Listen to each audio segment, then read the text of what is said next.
The NFL season is officially kicking off this weekend. And if you're watching this on Thursday, it starts tonight between the Philadelphia Eagles and the Dallas Cowboys. And before the season gets off to a start that we've been anticipating for months and months, ever since the end of Super Bowl 59 in New Orleans, where the Philadelphia Eagles triumphed over the Kansas City Chiefs, you are ready for some football this weekend. There are some great games on tap. There are some great games on tap this season as a whole. There are so many good teams, so many polarizing players at different positions. There's so many narratives, there's so many legacies at stake. And I'm going to take you through all of it and exactly what's going to happen. Maybe even save you some time if you believe in my predictions. Let's go ahead and dive into my 2025 NFL season predictions, awards, regular season, and playoffs, starting with the regular season. In the AFC East, the Buffalo Bills have been the champs 4 years straight. I do not see that changing this year with reigning MVP Josh Allen at the helm. Defensively, you'll be a little bit healthier. You drafted Maxwell Hairston. If he is able to get healthy, come along and play and make an impact in the secondary. And then you got Joey Bosa out of free agency. Josh Allen is Josh Allen. Joe Brady is back in his second full year as offensive coordinator after taking over midway through the 2023 season. And since then, Josh Allen and this offense have been pretty unstoppable. Now, I have my doubts about Sean McDermott, the coaching staff, and the surroundings around Josh Allen come January, but I have no doubts about them winning the AFC East at 14-3. In second place, I have the New England Patriots with new head coach Mike Vrabel.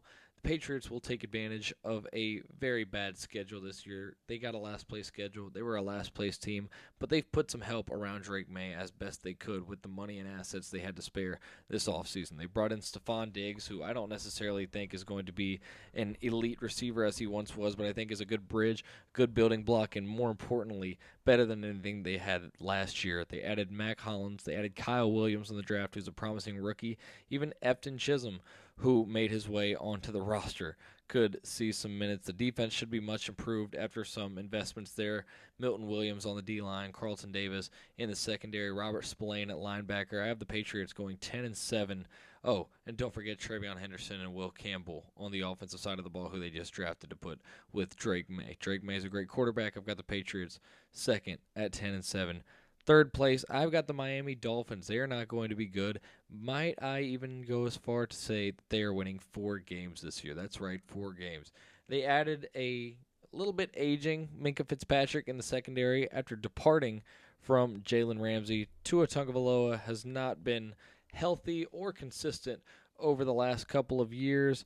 They're trying to bounce back. Tyreek Hill's getting older. Jalen Waddle wasn't great last year. Devon Achane's health is in question, and the defense looks really, really bad outside of Chop Robinson. To be honest with you, this secondary really scares me. I don't believe in Tua, and I believe that Mike McDaniel has lost the locker room. Miami, third place at 4-13, and then in last place, it's the New York Jets, who for some reason thought that it was a great idea to pay Justin Fields a bunch of money after departing from Aaron Rodgers.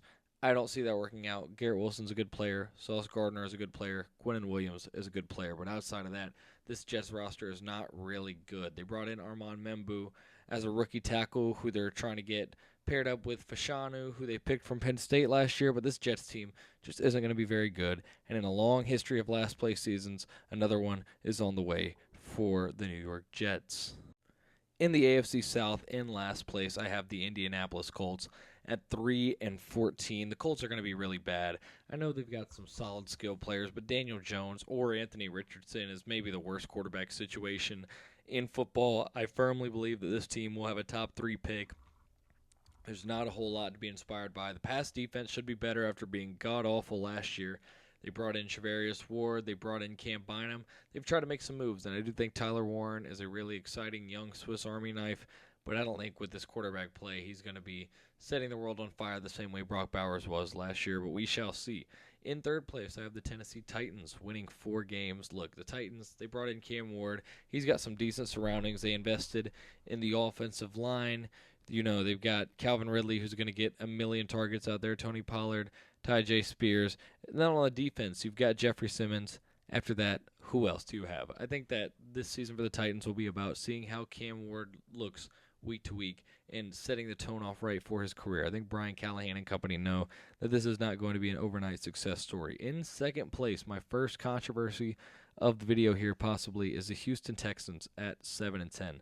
C.J. Stroud is great. Will Anderson, Derek Stingley, Danielle Hunter, Nico Collins, they're great. But now all of a sudden, I know you brought in Nick Chubb. Now all of a sudden, Joe Mixon might not play this season. Nick Chubb, his best days of football are probably behind him. Rooting for him. I really like Nick Chubb. But that just seems to be the reality of the situation. You did bring in Jaden Higgins and Jalen Noel, both out of Iowa State, in the draft to try and fill the absence of Tank Dell, who tore his ACL late in December last year and will not be available. You lost Stephon Diggs, who also tore his ACL last year, but the offensive line just is not good. They got rid of Laramie Tunsil at left tackle, shipped him off to Washington. They really haven't done too much to make me feel like the offensive line is going to be better. I think this defense will keep them in games. I don't think the offense is going to be explosive enough, and I think changes might need to come for the offense to make C.J. Stroud more and more having a chance at a deep playoff run. I got the Texans at 7-10. The offense isn't going to get it done in H-Town. In first place, I have the Jacksonville Jaguars going 8-9. Another hot take for you here. The winner of the AFC South will be below 500 and will be the Jacksonville Jaguars. Look, Jaguars defense is not going to be good outside of Travis Hunter, Josh Hines-Allen. Really not a great unit. But offensively, you're bringing in Liam Cohen, who helped the Buccaneers not to miss a beat after losing Dave Canales at OC a season ago. Now he's got a head coaching gig. Now we've got the make or break year for Trevor Lawrence. Brian Thomas looked amazing, all-pro receiver last year with Mac Jones throwing him the football. He's back. Travis Hunter's going to be playing both ways and looks like primarily offense. He has the potential to be a top 25 receiver off the rip to start his career.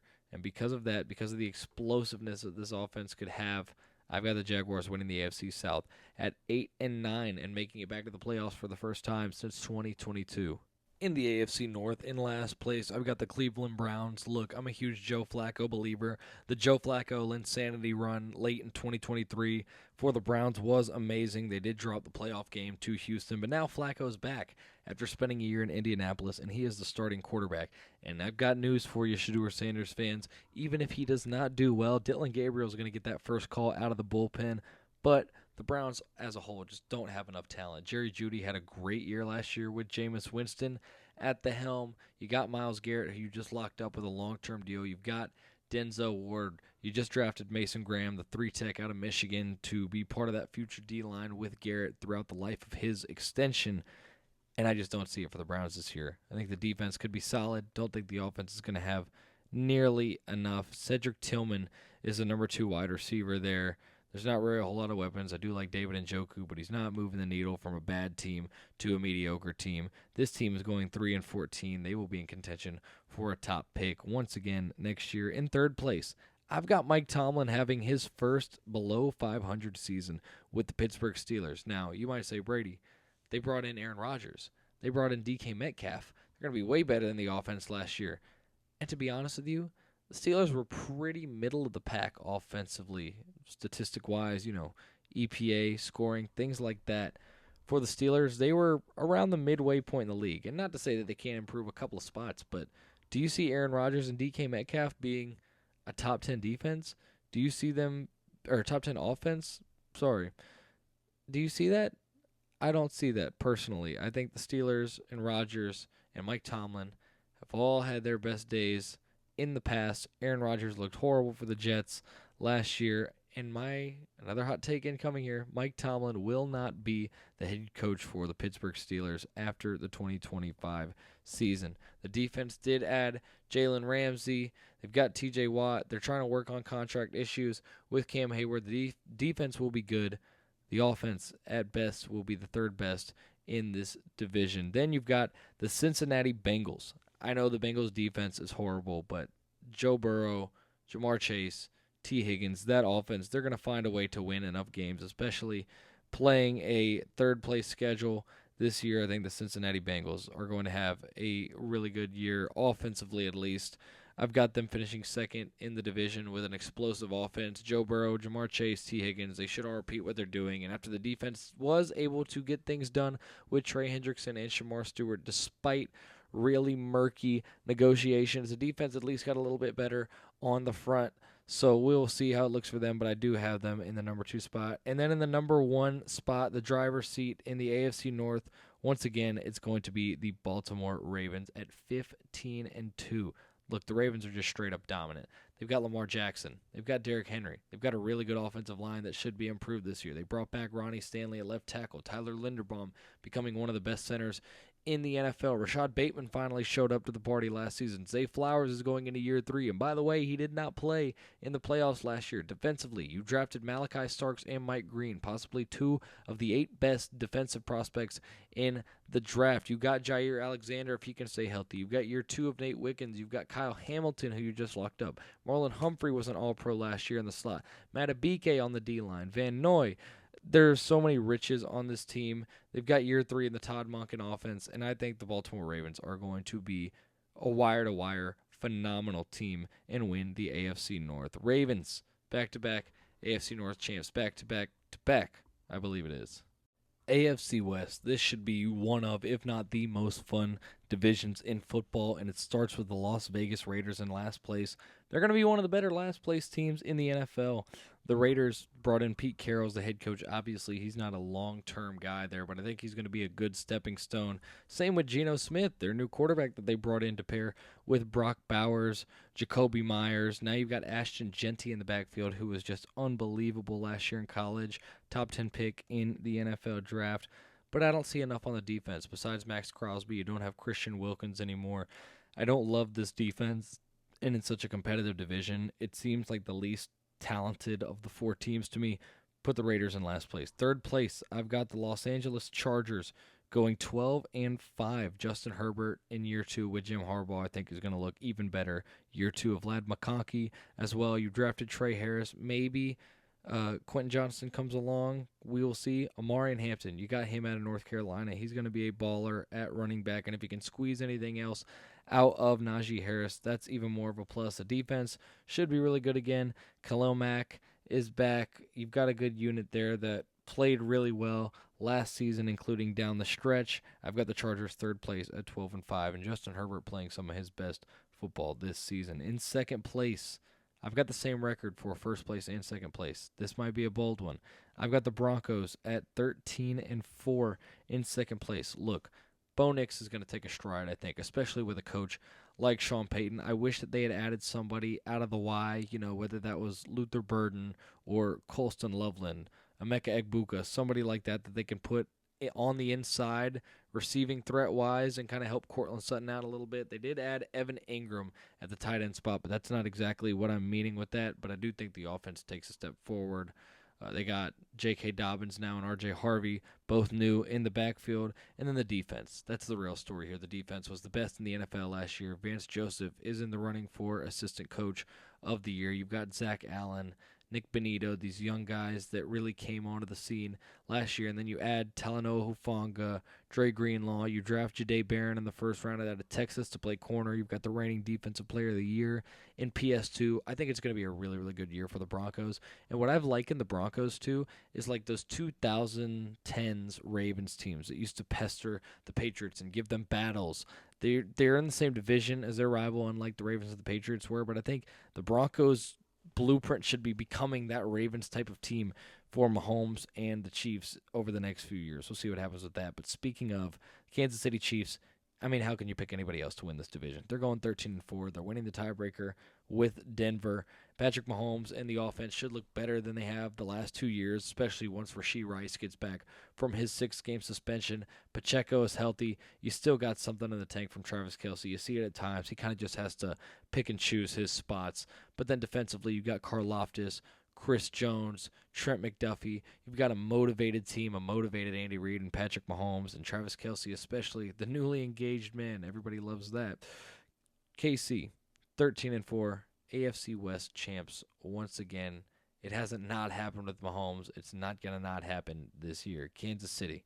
Now on to the NFC side of things, starting with the NFC East. In last place, it's going to be the New York Giants. Russell Wilson will be starting out the year for his 4th team in 5 years after heading over from Pittsburgh. Look, this Giants team just isn't super talented. Malik Neighbors, Abdul Carter, that defensive line, that's going to be the reason to tune into any Giants games if you do. But Jackson Dart will probably get the call at some point. I'm not really sold on him. I know he had a good preseason. I hope you don't put too much value on that because I certainly don't. I think that the Giants are not going to be good offensively. They're not good in the secondary. But that D-line will be fun to watch. Abdul Carter is one of the contenders for Defensive Rookie of the Year. But 3-14, matching their season win total from a year ago. New York Giants. Third place, Dallas Cowboys. They just traded away Micah Parsons. It's the biggest story in the NFL right now, possibly. But their offense is going to be good. They're going to put up points. I think this will be a worse version of last year's Bengals, honestly, in the Dallas Cowboys, because Dak Prescott, CeeDee Lamb, and George Pickens are going to get theirs. They're going to get the numbers. But this team is not good on defense. I know they extended DeRon Bland almost as an FU to Dallas fans after trading Micah Parsons and not wanting to pay him his money. They've got Kenny Clark. You got Trevon Diggs, if you believe in him. Personally, I don't. But Cowboys 6-11. That's what I've got, third place in the division. Now, in second is a team that I see taking a step back, and it's not the reigning champions. It's the Washington Commanders. People forget, Commanders had a magical run to end the season last year, but at one point they were 7-5, and then they played a stretch of Kenny Pickett, Spencer Rattler, Cooper Rush, backup D-tier level NFL quarterbacks. They caught fire. They played good in the 2 playoff games. I don't want to discount that. Jaden Daniels had a phenomenal season. You got Terry McLaurin coming back after you negotiated something, worked it out with him. But then otherwise on this offense, who do you really have? Because you just got rid of Brian Robinson. Noah Brown is one of your other premier receivers. You acquired Deebo Samuel, who looked washed, which is the reason San Francisco shipped him over to you guys. And then defensively, that's the washed unit of this team is the defense. It's a bunch of washed stars. Bobby Wagner, I know what you're going to say. Bobby Wagner was great last year. He was an all-pro. If you turn on the tape, Bobby Wagner, if you get him in any type of space, is not good anymore. Frankie Luvu is a good player. Mikey Sainristil is a good player. But then you got washed Von Miller. You got probably washed Marshawn Lattimore. I don't think that this Commanders team is going to reach the heights that they did last year. And if you ask me, are they going to be better than last year? Are they going to be better than losing in the NFC Championship? No chance. I think their ceiling is a wild card exit. But I've got this team at 9-8, second in the NFC East. And then in first place, I have the Philadelphia Eagles, the reigning champs. No surprises here. 14-3. Look, if the weakest part of your team is the Super Bowl MVP, you've got a really, really, really good team. And that's exactly what the Eagles have. I know there are some concerns at cornerback, possibly cornerback 2, with Cooper DeJean still playing in the slot. Quinyon Mitchell at cornerback 1. Cornerback 2 right now I believe is Sidney Brown. We'll see how that works out. But the Eagles defense knows how to get the most out of players. Look at Zach Bond since he came over to Philly. He's back. They've got Jalen Carter. They've got Nolan Smith. They've got nothing to worry about except for staying healthy. The Eagles 14-3, winning the NFC East. In the NFC South, we're going to start it off with the worst team in football, and that is the New Orleans Saints at 2-15. Look, Spencer Rattler is starting for them this year. Tyler Shuck might come into the fold. Neither one of them is good. Spencer Rattler we saw last year is not good, at least in the circumstances that the Saints have. Tyler Shuck has made it through one healthy season in the last 6 years, I believe. Don't have a lot of confidence in that. Even just his talent alone. The defense is not super talented. They have Alvin Kamara, who's obviously slowing down a little bit. He's on the back 9 of his career as he's been around since 2017. So I don't see the Saints being good at all, to be honest with you. I think they're going to be a punching bag across the NFL and especially in the NFC South. In third place, I have the Carolina Panthers taking another little small step forward after Bryce Young finished the year hot last year. You got Tedero McMillan out at wide receiver. Xavier Legette, year 2, you're hoping can come on a little bit stronger than he did last year. And then you got Chuba Hubbard and Rico Dowdle as the running back options. You just traded for Adam Thielen back in Carolina. So Bryce Young has a solid situation at his disposal when you consider Dave Canales calling the plays. Derek Brown will be back for this team at D-tackle, and he's one of the most underrated players in the league. That's a huge get-back for them. You got J.C. Horn locked up and healthy. Panthers, 8-9, third place. In second place, this is a team I really, really love. Have questions about the defense, but it's the Atlanta Falcons. They picked 2 first-round edges, Jalen Walker and James Pierce Jr. If one of these guys hits, this defense is in a lot better spot. They were one of the worst pass rush units and pressure units in the league last season. If one of these guys hits and turns into a double-digit sack guy quickly, or at least that level of play, they're going to be fine. They've got Jesse Bates, who is a top 3 safety in the NFL. They got A.J. Terrell, who's a good corner. Caden Ellis, who's a really underrated linebacker. And then the offense. We all know about these guys. I think Michael Penix is going to be a stud. He was a stud in college. He looked great in his starts last year. And him and Drake London have really, really good chemistry. 13 targets per game for Drake London when Michael Penix started last season. Bijan Robinson quietly had a 18 total touchdown season last year. 1,800 yards. It was something crazy. I don't have the exact numbers on tab. I'll pull them up here on the screen. But the Falcons are going to be really, really good. They lost Caleb McGarry at tackle, but you still got Jake Matthews, Chris Lindstrom. You lost Drew Dalman in free agency, but I think that Michael Penix and the offense will get this figured out. They will finish second in the NFC South at 11-6. And then I've got the Tampa Bay Buccaneers, 12-5, winning the division for the 5th straight year, I believe it is.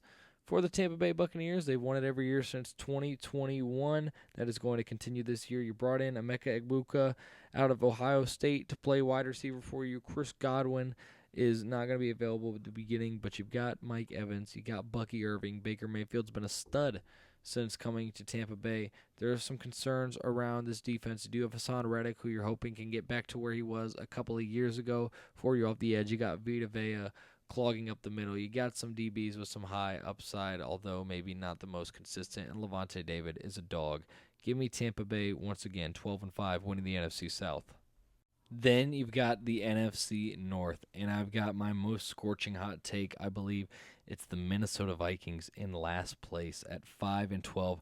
Everybody's going to yell at me, and you know what? I understand why. This is the thing that I'm least sold on out of my takes. I don't have too much conviction behind it, especially after thinking over it more, but I got to stick with my picks going through the schedule.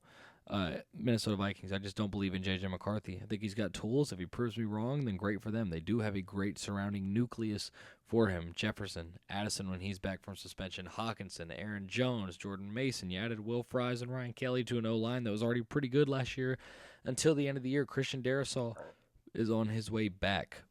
And then the defense was elite last year. You've got great players all over that unit. Even though you lost Cam Bynum, you'll still be really good.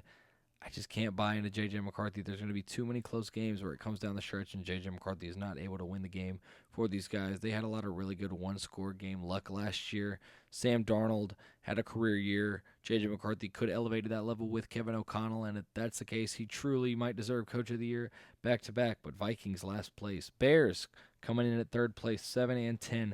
The Chicago Bears. Caleb Williams on the offense will take a step forward, but the team just still isn't where it needs to be yet. You got a really good young core to develop, but you got Williams, Odunze. You do have DJ Moore, who's a vet out there, but then you brought in Colston Loveland and Luther Burden. You got rookies and second-year guys all over the place. You did beef up the offensive line with Joe Tooney, Drew Dahlman. Made some good additions there. Defensively, not sure the team's going to be as good as we might expect them to be on defense, if that makes sense. I think they still need a premier edge rusher. I really hope that they were in it for Micah and didn't just not try to match the price of their division rival. They got Micah Parsons. But Chicago Bears take a step forward. I think we see a little bit more from Caleb this year, a little bit more of how to be an NFL quarterback, especially with Ben Johnson at the helm and teaching. But I don't think this is going to be a playoff team. I don't want to fall for the hype 2 years in a row either. Bears at 7-10.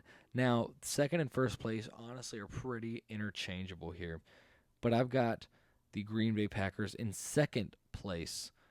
You'll see where this goes later on, but I've got the Green Bay Packers in second place at 11-6. Look, Packers are the only team in the NFL that had top 10 offense and defense in EPA, DVOA, and points per game. They were top 10 in all three of those on both sides of the ball. They had Josh Jacobs, who ran for 1,400 yards. They got Micah Parsons, who's a double-digit sack guy, 12 or more sacks last year. They're the only team with all of those things in the NFL. Jordan Love, his biggest issue last year, not having targets downfield. They brought in Matthew Golden in the draft. Matt LaFleur is an amazing coach. You got a great home field advantage. You've got experience. You've been to the playoffs 2 years in a row. You had the Eagles on the ropes last year in their house. Give me them. Give me them. The Green Bay Packers in second place. Second place. Michael Parsons, great addition. Second place. Because the Detroit Lions are going 12-5. I've got the Detroit Lions winning the division once again. Look, it's tough. They're changing both coordinators. They lost Aaron Glenn and Ben Johnson, who we just mentioned.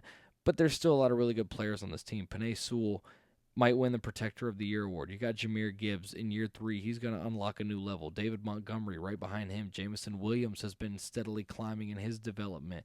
Amon-Ra St. Brown. And the defense should be way healthier. That's really what doomed the Lions last year, was their health on the defensive side of the ball. Aiden Hutchinson is back. You're going to have DJ Reader, Aleem McNeil. You made additions to this defense like DJ Reed. I think this is going to be a good team. I think it's going to come down to the head-to-head games. Like I said, sort of interchangeable. Packers and Lions, second place, and first place in the NFC North. And last but not least, we have the NFC West, starting in last place with the Arizona Cardinals. Look, I want to believe in this team, but I've drinking the Kyler Murray Kool-Aid one too many times in the preseason. I love Marvin Harrison. I wish that Drew Petzing and company would let him work out of the slot more often. He was dominant out of it last year in the limited chances that he got. Trey McBride is a great tight end. I see him scoring more than he did last season.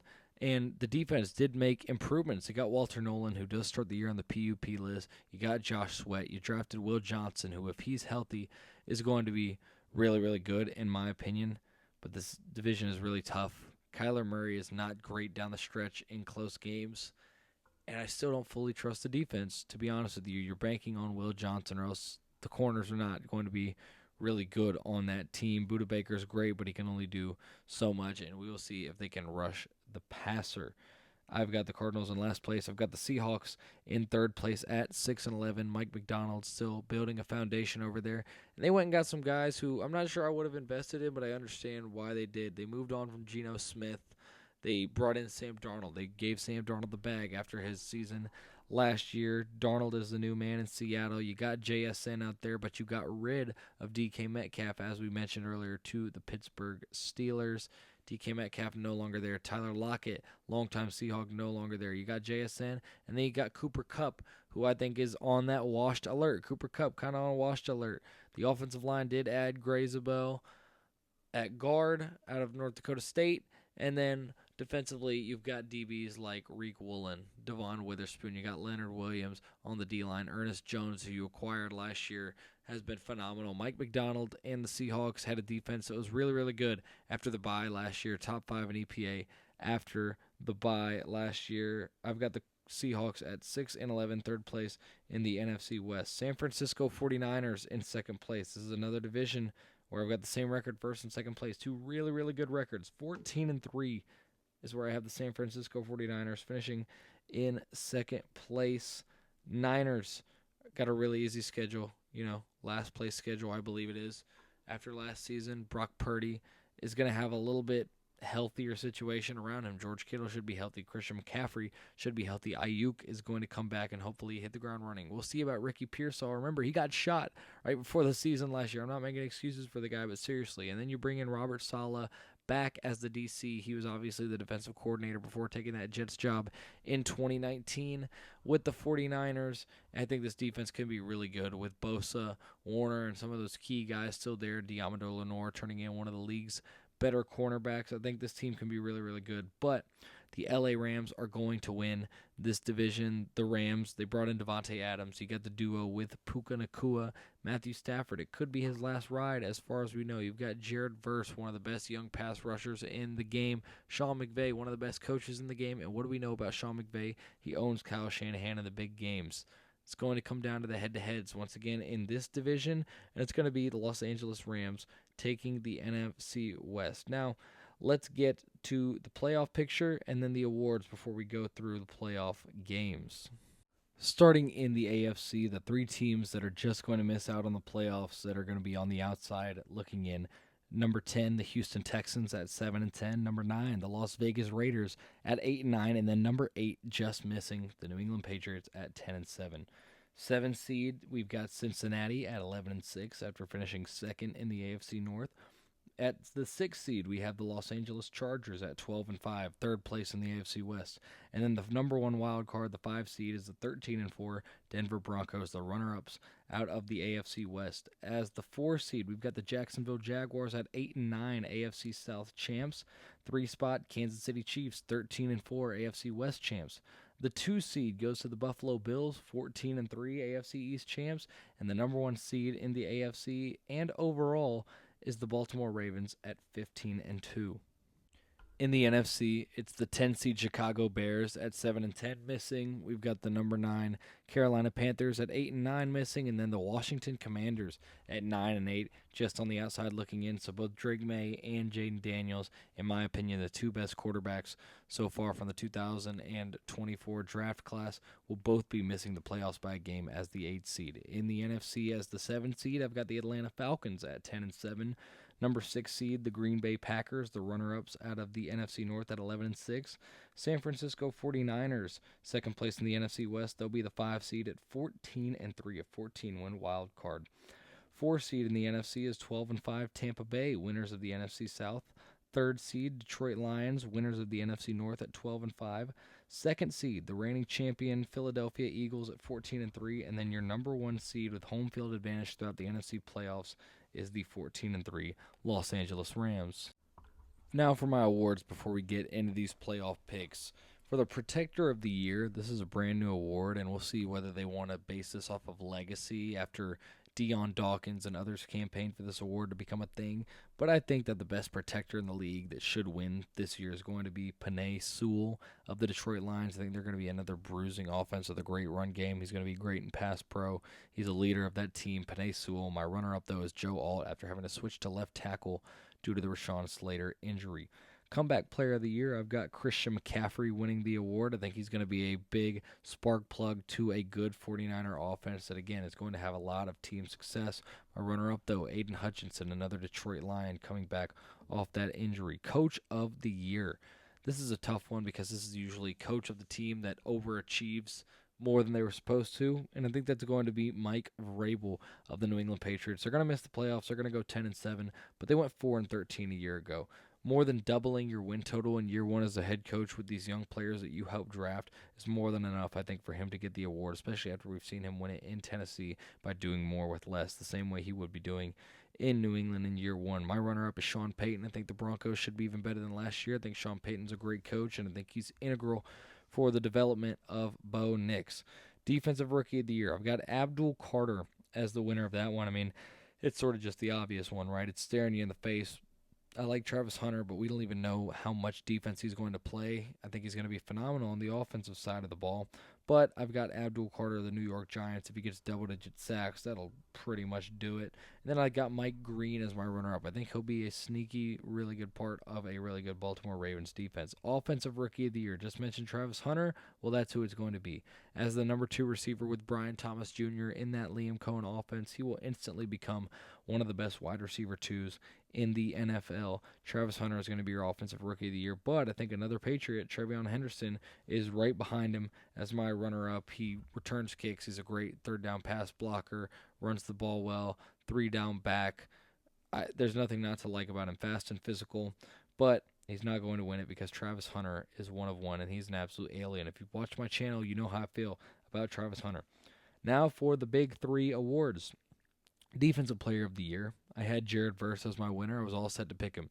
And then the Micah Parsons trade to Green Bay happened. I've got Micah Parsons as my Defensive Player of the Year. Look, I just think the Packers' defense was really good last year. Like I said, top 10 in pretty much every defensive metric, top 5 in some. But the one thing they weren't good at last year was rushing the passer. What better way to fix that than adding Micah Parsons? I think he's going to be motivated, he's going to be fueled, he's going to be happy after getting this contract, and he's going to go off for the Green Bay Packers. He seems really excited to be there, and he's going to be your DPOY. Offensive Player of the Year. Runner-up to me is going to be Bijan Robinson. Like I said, he had a really sneaky, elite year last season. Might only be the 4th best running back in the league behind Barkley, Henry, and Gibbs, but he could prove that he's even higher than that this year with a phenomenal offensive year. He's my runner-up, but Jamar Chase. Last year, Jamar Chase would have won if it was in any other season, really. Saquon Barkley was unbelievable with 2,000 rushing yards. Jamar Chase, though, triple crown. He could very well do it again. This is a Cincinnati team that's going to air the ball out. They're going to get the ball to Chase 150 or more times this season, and he just seems in line. I mean, he's been so dominant. 3-time All-Pro for Jamar Chase. And he's going to win Offensive Player of the Year this year. Now, for the MVP, my runner-up is Patrick Mahomes. I think Mahomes and the Chiefs, like I said, the offense should be a lot smoother. Mahomes is Mahomes. We know he's a great player. He's kind of maybe not going through as much voter fatigue as he would have been in a 2023 type of year. Definitely not last year. I mean, the Chiefs Their offense has not been top tier over the last 2 years, and Mahomes could turn it back into that this year, and he's my runner-up. But Lamar Jackson, Ravens are going to be the best team in the NFL. Lamar Jackson has gotten better every year. He got snubbed a little bit last year. He could be working on 3 straight right now. 41 touchdowns passing, 4 interceptions, added 4 more rushing touchdowns, so 45 total touchdowns to 4 interceptions. Ravens are going to be dominant. Lamar Jackson is going to be dominant. He is going to win his 3rd MVP award and join an exclusive club with only a few other quarterbacks. And now for my playoff picks, starting on the AFC side. In the wild card round, it's going to be the 7-seed Cincinnati Bengals traveling over to Orchard Park for a rematch of the 2022 divisional round. It'll be the Buffalo Bills taking down the Bengals and moving on to divisional weekend again. Then you're going to have the number 3 seed Kansas City Chiefs at home in Arrowhead taking on their divisional foe, the Los Angeles Chargers, for the 3rd time in the season. Chiefs will win that one. We haven't seen them not in the AFC Championship with Patrick Mahomes, and I don't think that streak is going to come to an end in the wild card round at least. Divisional round, Baltimore Ravens, number 1 seed, will be hosting the 5 seed Denver Broncos, and this is where it becomes the end of the line for Sean Payton, Bo Nix, and the Broncos. This Ravens team is going to be too good, too deep, too experienced, and at home in M&T Bank Stadium, Ravens win this one somewhat handily maybe. And then the Chiefs, just like in 2023, traveling to Buffalo, and for the 5th time, they're going to beat the Buffalo Bills. Bills fans are going to be miserable. They're going to be 0-5 against Mahomes and the Chiefs in the playoffs, and I don't blame them. I'd be pretty miserable and frankly embarrassed, and I think there could be shouts for Sean McDermott's job if this does come to fruition. But then another 2023 rematch in the AFC Championship game. It's the Baltimore Ravens hosting the Kansas City Chiefs. I have a lot of thoughts about the way this game went down in 2023. Zay Flowers got the penalty and the fumble. If it had been a touchdown, would have made it 17-14 with the Ravens having all the momentum. They still got a field goal to make it 17-10 at the end, and that was with Lamar after that fumble, throwing a ball into triple coverage while he was pressing. Todd Monken had a horrible game plan. They were the best rushing offense in the league, and they ran it something like 9-10 times against Kansas City. Now they got Derrick Henry. I don't think they'd make that same mistake again. And if Kansas City collapsed the box, Lamar is at this point a way better passer than he was 2 years ago, and I think can exploit a Chiefs defense that's going to be really weak over the middle. I've got Baltimore winning the AFC, stopping the Chiefs' streak of Super Bowl appearances and AFC Championship wins. Ravens going to Super Bowl 60 in Santa Clara. In the NFC, we've got the 2-seed Philadelphia Eagles starting their bid for back-to-back world championships. They're going to face the 7-seed Atlanta Falcons, and they're going to win that one and move on to the divisional round once again. Then you're going to have the 3-seed Detroit Lions hosting the 6-seed Green Bay Packers, 3rd matchup, just like Chargers and Chiefs, of the season between these two teams, and it's going to be the Green Bay Packers moving on and winning at Ford Field. Then you've got the 5-seed San Francisco 49ers traveling to the 4-seed Tampa Bay Buccaneers, and I think that this one is going to be the 49ers winning. For the 2nd year in a row, Buccaneers are going to lose in the wild card at home. They lost to the Commanders last year. It's going to be the Niners this year. San Fran moving on. Then in the divisional, number 1 seed Los Angeles Rams hosting the 6-seed Green Bay Packers. I think this will be a really good game, and I think that honestly the Packers have a more talented team in this matchup, but it's not in Lambeau. Matthew Stafford and the Rams, especially Matthew Stafford and Sean McVay at least, have that championship experience, that championship DNA that's going to push them over the edge in this game late. Rams move on to the NFC Championship after coming so close a year ago. Then you've got the team they fell short to in the divisional round. It's the 2-seeded Philadelphia Eagles hosting the 5-seed San Francisco 49ers. Look, we saw what happened at the end of 2022 when the Niners had to travel to the Link. Brock Purdy did get hurt in that game, but it just seemed like the Eagles in that crowd and that environment were too much for the 49ers.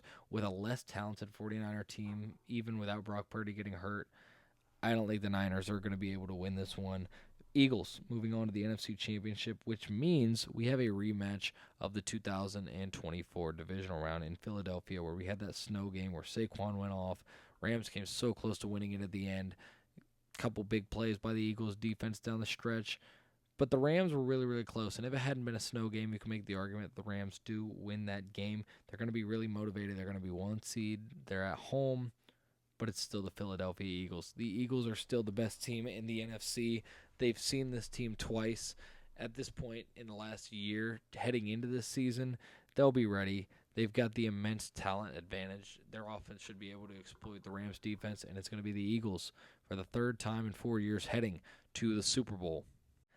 And then Super Bowl 60 in Santa Clara. First Super Bowl in Levi's Stadium since Broncos and Panthers in February of 2016.